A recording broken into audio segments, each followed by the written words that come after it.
Ask the Messengers, the program that deals with substance abuse, real people telling real stories. Hosted by Pastor Lester Lewis, co-host Charlize Wilkerson and Leroy Carey. Produced by David Humphreys. Where there is addiction, there is a chance for recovery. We're trying to help save lives on Ask the Messengers. On today's show, we're going to be sharing success stories. Many of our guests are having success after coming into recovery. These individuals include pastors. Recently, you've heard the stories of Pastor Charles C. Adams. I am in long-time recovery. I've been in recovery for over 21 years. And I bring that up because I have been very forthcoming with our congregation about my struggles with substance abuse and drug addiction and my deliverance from it. Pastor T.B. Pettis. I was a user of alcohol, marijuana, amphetamines, and occasionally heroin, but it was cocaine and crack that basically brought me to my knees. And on today's show, you're going to hear real stories from Pastor Rose. The way I found my recovery was through God. I am now a pastor, so my life has been transformed. I know that there's a lot of different programs out there, but spirituality does play a huge role in your recovery.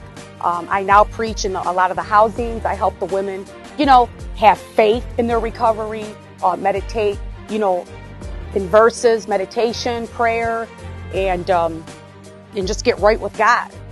And our very special guest on today's show will be Pastor Anthony Payton from Fort Wayne, Indiana. And I was bad. I was bad. I mean, at the height of my drug addiction, I stole from people. I robbed. I did some things that I cannot even tell you now because of statute of limitations. He's the senior pastor teacher of Come As You Are Community Church. He is a husband, father, and grandfather, international preacher, entrepreneur, and he's my personal pastor. He's going to share his success story with us today. Hi, I am Pastor Lester Lewis, your host for Ask the Messengers. On today's show, we are going to talk about the subject, there is life after recovery. And to prove this point, we have one of the greatest men that I know, my spiritual father, Pastor Anthony Payton from Fort Wayne, Indiana. He's right here with us, and we're so glad and so proud to have him with us. And Pastor, thank you so much for coming on the show. Pleasure to be here, bro. And as I say, any son wants his dad to be a part of what he's doing, and I'm just so glad that you're here with us today. It's an honor. All right. So let's get right to it. Okay. Let's get right to it. How did you get involved with drugs? I got involved in drugs very early. I got involved in drugs as a result of my biological father as well as my stepfather.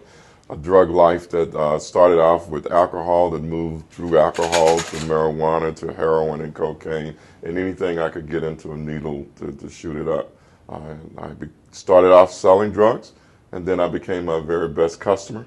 Okay. Ended up sleeping outdoors, have nothing, attempted suicide as a result of trying to get off drugs and all those things. So I am that poster child for what a life of drugs will do to you. But I'm also that poster child of what a life of recovery will do to you as well. Right. So, Pastor, what was, while you were using, what was your drug of choice? Heroin, cocaine, anything that resembled that. So, from the literal heroin and cocaine to synthetic versions of that back in the day, we shot up what we call T's and blues, T-shirts and blue jeans. That was a street name. It was a synthetic mixture of Tyrwins and another painkiller. And they gave you that similar feel. Okay. At what age did you start using? Well, my stepfather and his brother got me involved in alcohol when I was 7. And alcohol led to one drug after other. I mean, you got to realize that my family in that environment, my stepfather and them, smoking marijuana in front of me and all of that was no problem for them. Right. So I grew up in that environment. Wow. So it started alcohol at 7.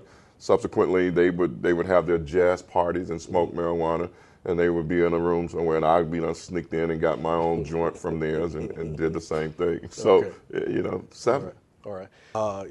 Now that we know your story after the fact, But what was it that happened in your life? Was it one defining moment that drove you into this? Well, I think the tipping point was the relationship with my biological father. I remember distinctly him saying to me, I was about 13, that he was going to come pick me up and we was going to do something. I waited in my grandmother's lawn for him to do so. She was sitting on the porch. We waited. He never came. Her words to me, Tony, come back on the porch. He's not coming. My back turned to her, looking up the road, hoping that he'd come. I started crying, made a decision that day that I wasn't going to cry over anything or anyone again, and subsequently did not.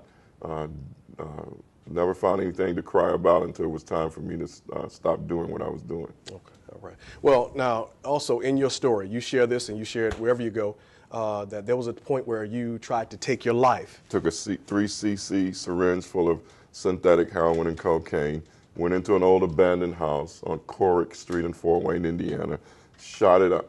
I wanted to literally die. All the trappings from my drug life were gone. All the friends were gone.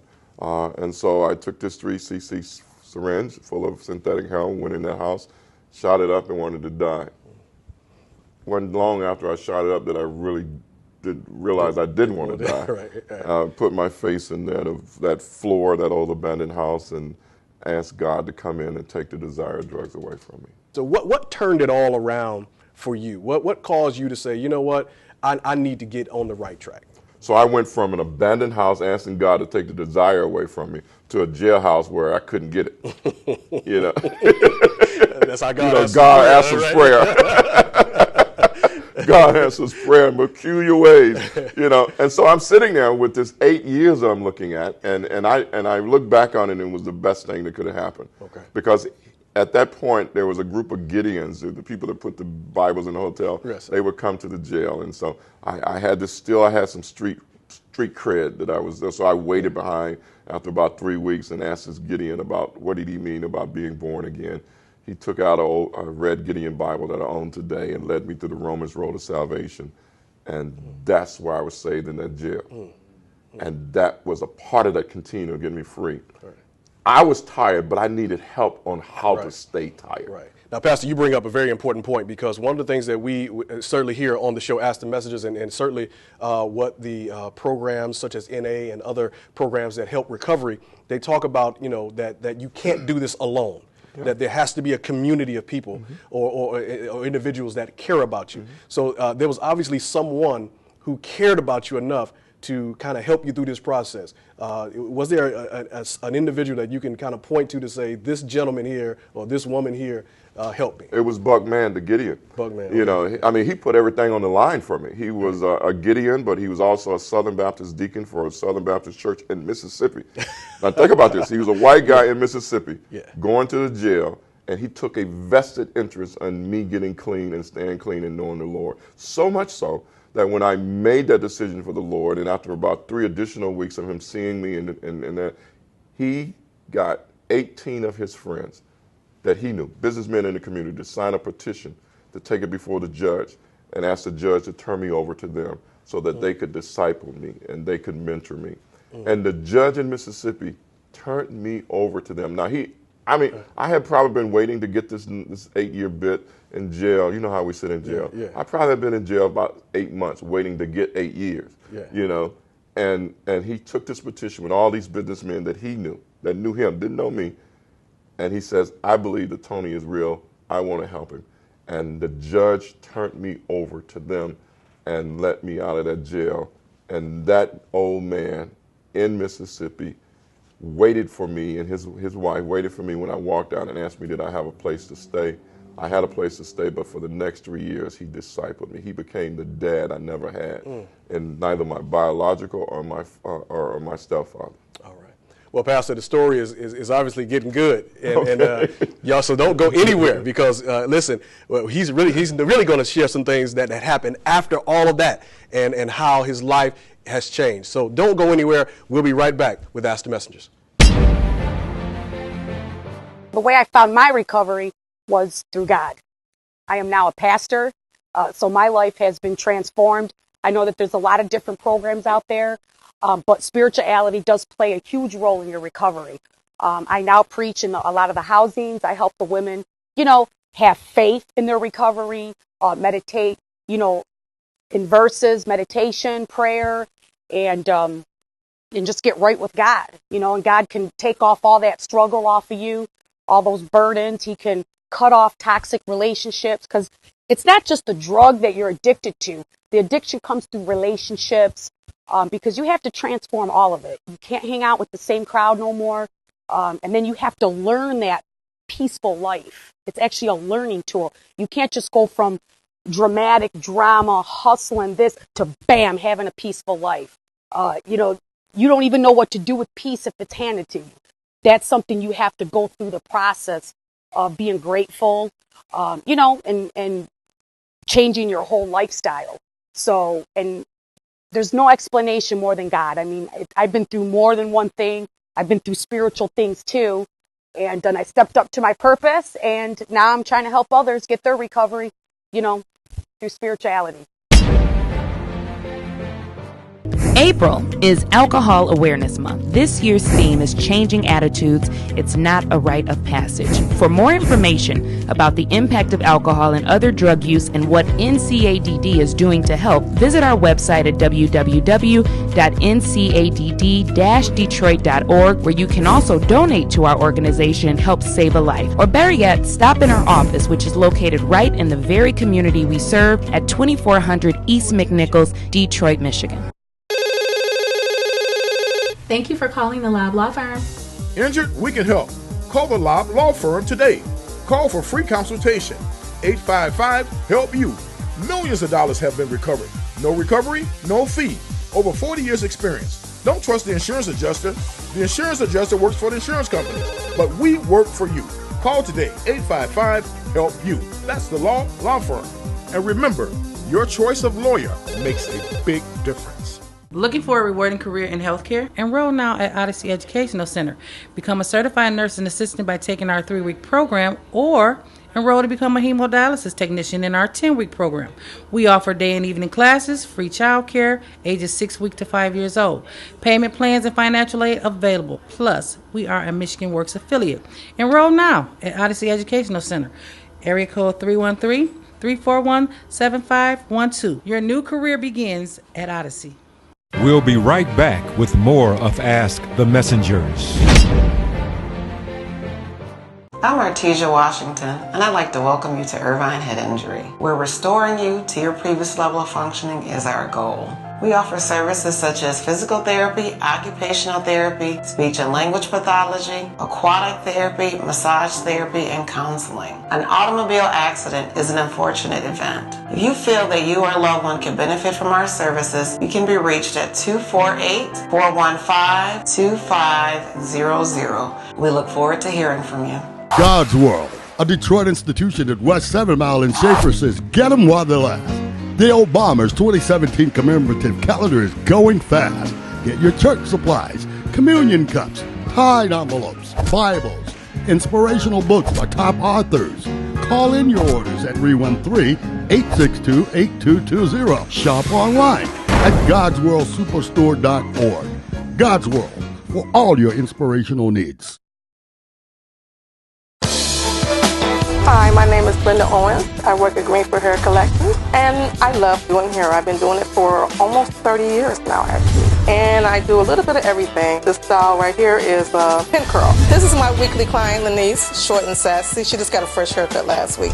The name of the salon is Greenfield Hair Collections. We're located on Greenfield between Outer Drive and Curtis. I'm on the second level. My name is Brenda. My phone number is 313-729-8194. Give me a call. I love what I do. Pastor Lewis back here, Ask the Messengers. We are back with Pastor Anthony Payton, and he is telling his story about how recovery is possible and a life after recovery can be so wonderful. And so we have been sharing, we've been talking about his life and about all that he's gone through, and about the individuals and people that have helped him, that he didn't do this by himself, but he had some help. And so, Pastor, why is it so important that you tell your true story? I mean, you're a prominent man in the community. You would think that, hey, listen, that's behind me. I don't want people to know about that. But why is it so important and imperative that you share your true story? Because I'm not alone. I mean, for every Anthony for me, there's another Anthony out there somewhere, or Antoinette. There's always somebody out there going through something. And I was bad. I was bad. I mean, at the height of my drug addiction, I stole from people. I robbed. I did some things that I cannot even tell you now because of statute of limitations. So we ain't gonna go there. But I mean, man, there wasn't a family member that could trust me. Wow. Okay. Wow. There was not a friend that could trust me. There was not a store that I went in that I didn't steal from. There was not. I mean, I remember at the height of my addiction, kicking in drug house doors and robbing them with no mask, none of that, none of that. I just went in there, kicked the door in, held the people. Oh, I can't tell that part. But I was nasty, and God, in His infinite grace, took this nasty person that I was, that drugs had made me, and cleaned me up. And have taken me places that I never dreamed of going. Wow. I've sat at tables that I shouldn't have been able to sit at because of my past. I mean, listen, bro. I remember one day. This is probably one of the many highlights of my other side of recovery. I'm sitting in my office. I pastor, and I'm sitting in my office there, and I get a call from at that time Senator Obama's campaign headquarters out of New York. And they said, Obama's going to be in Indiana, and he's heard about you, and he wanted to know if he comes to Fort Wayne, will you pray for him? So I'm sitting there. Now, I got all this behind me. I'm saying, okay, well, if he know that, he probably know this. And so I never forget, it was Sunday. I finished preaching. He was downtown, and my wife and I went downtown, and it was him, Secret Service, my wife, and I. We met after he spoke in a private area and grabbed hand with the Secret Service at the door. And my wife and him grabbed hand and prayed. That's what God has done. Wow. I've taught leadership classes from Brazil to Israel. I have a business in Brazil where I hand custom make shoes now. I've helped government agencies over there develop social programs to help Afro-Brazilians take business incubators and make them legitimate businesses, if you would. I've had the privilege of pastoring a group of people in Fort Wayne, Indiana, where we started off with 12, and now it's about 600-700 sitting on acres of land. You know what I'm talking about. You've been there. All of that has happened through the grace of God. So it is imperative that I don't forget where I was. It is imperative that I say to every young black or white kid out there that has struggled with drug or is struggling with drug, listen, just because you see me now don't mean I don't know what it is to be where you are. I've had private contracts with both Fort Wayne Community School and East Calhoun County School, which are two of the largest school districts in the area, where I've went in and taught pro-social classes. Me, I had to go back and get a GED. I had to go back and then go to college and all that stuff. Me. So if God could take somebody as nasty as I was and clean me up and put me in rooms and set me at tables and take me to countries that I never even dreamed of going, there is not one person out there, one person, no matter what color they are, that God won't do the same. There's a poem that I like from Du Bois, and it goes like this: what is this life I see? Is the dark damnation of color real or simply my own imagining? Can it be true that the souls wrapped in black velvet have a destiny different than those swallowed in white satin or yellow silk, when all these coverings are the fruit of the same worm and threaded by the same hand? Or must I, ignoring all seeming difference, arise to some upper realm in life where there's neither sex, wealth, or age, but all stand equal in the sun? That's the God I serve. Right. That's the God I serve. Pastor, you have again blessed me, and I know you've blessed them. But again, you've said some things that was just amazing. You are international preacher, teacher. You have a church. You husband, father, you grandfather. You mentor people. You help people. All of this after you were at a place where you didn't even want to live anymore. But God was able to bring you out. So if someone was in front of you right now and they were struggling with addiction, what would you say to that person? Here's what I would say to it. You have to desire to be clean with the same intensity or even more so than the desire to get high. If the intensity to stay clean does not supersede the intensity to get high, you will go back to your own vomit. You will go back to your own behavior. You come to that place where you say, I want this more than I want anything. There's a story where Socrates says he has a guy that come to him and he says, I want wisdom. And Socrates says, how much do you want wisdom? He said, I want wisdom, Socrates. So Socrates takes him down to the river and he takes his head and put it in the water.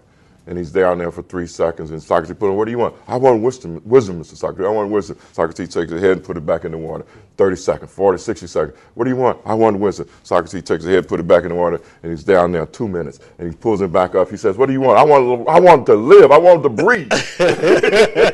And I think that's the same principle. Right. You got to want to stay clean as much as you want it to get high. And then there are things that you do to help fill that vacuum. You discover what your purpose is. Right.